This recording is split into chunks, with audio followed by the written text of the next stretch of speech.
So this resting angle in this seat,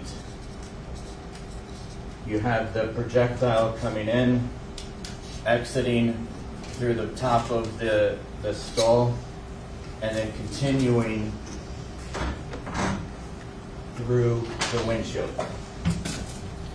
You said windshield. Or, I mean, sorry, the window.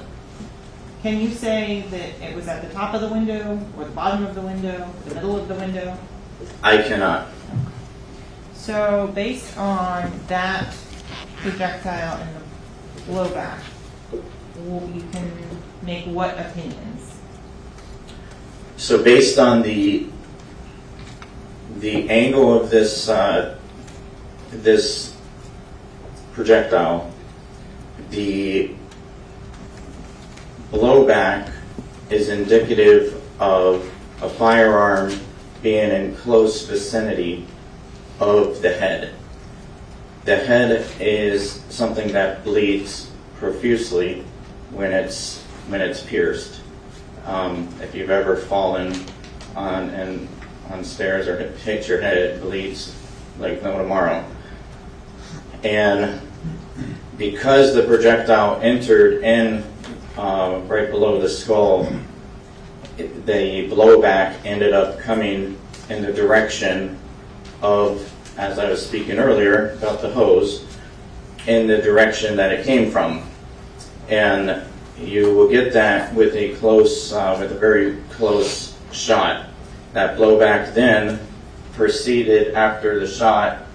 It went up, it hit this headliner, and continued and falling into the back seat. And so I want to go to some of the other photos. There's a yellow jacket that's found in the very back of the vehicle. Is it important to know whose DNA and blood was found on that? What yellow jacket? Let me come back to that because I have the other photos, so we'll come back to that in a moment. Okay, so in terms of the location of the firearm that fired the shot, and we were just talking about in CSW 6745, does this attempt to accurately recreate the potential location of that firearm? So the purpose of this photograph is strictly demonstrative to show where once the projectile enters into the head, you're going to have the blowback, which again will come up, strike the headliner, and then continue. It's actually continuing this way and landing back here behind the driver in this area of the vehicle. In terms of the driver and the t-shirt that he was wearing, do you take into account the location of the victim's DNA on his shirt?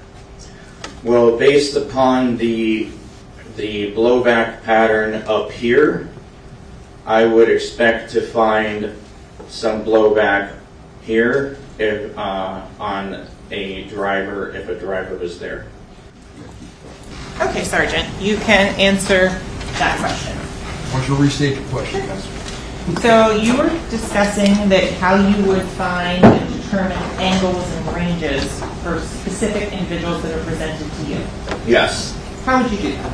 So I would obtain a shooting height, a maximum, what we would determine as a maximum shooting height, which would be standing with your arm out at 90 degrees. That height would be obtained from the ground to your arm, to your finger essentially.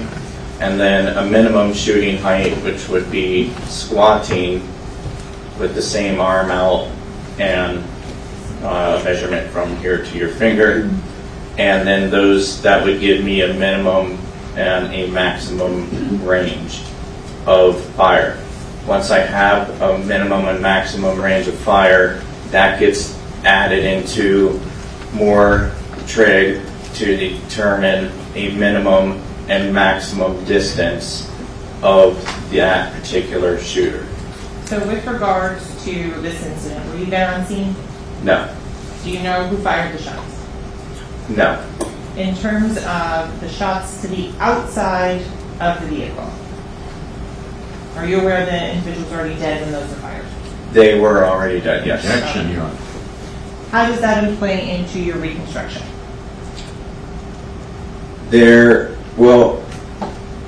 It comes into play because specifically with Christopher Thomas, because Christopher Thomas was already deceased when these rounds were coming into the back of the vehicle, because Christopher Thomas was what we would call crumbling.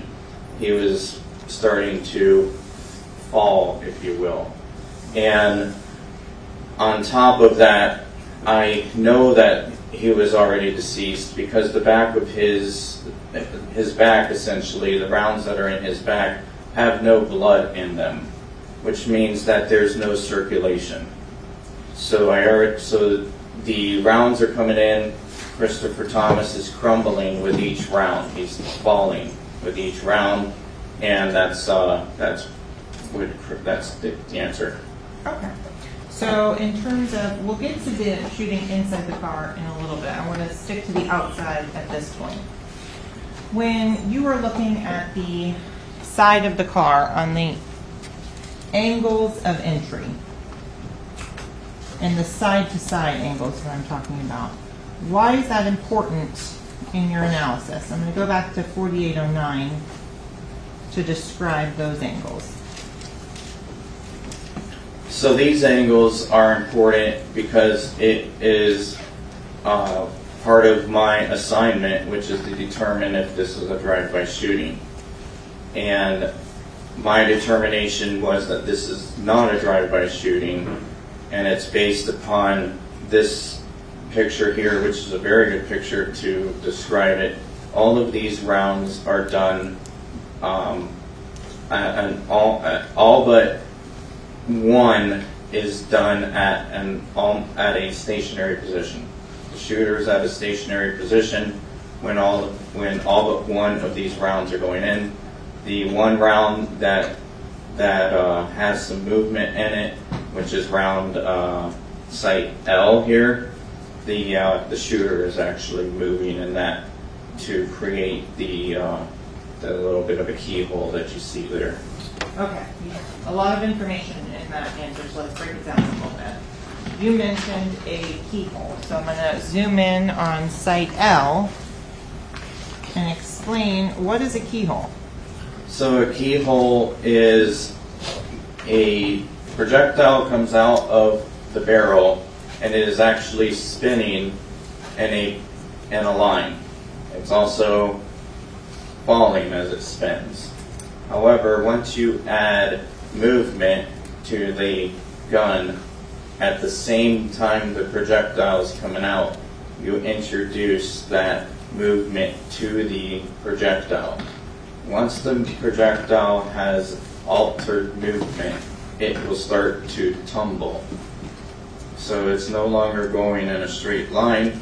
It is actually going like head over feet, if you will, as it's entering into its target. And that head over feet gives you this right here, which is essentially the projectile coming in sideways. And in terms of a drive-by shooting, if two vehicles were moving at 45 miles per hour, what would you expect to see? So if it's a drive-by shooting, all of these rounds should look like this. Why? Because movement is being introduced to that projectile.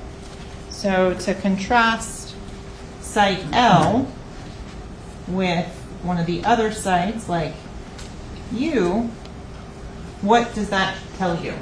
So that's a shot that the shooter is stationary. The vehicle is stationary.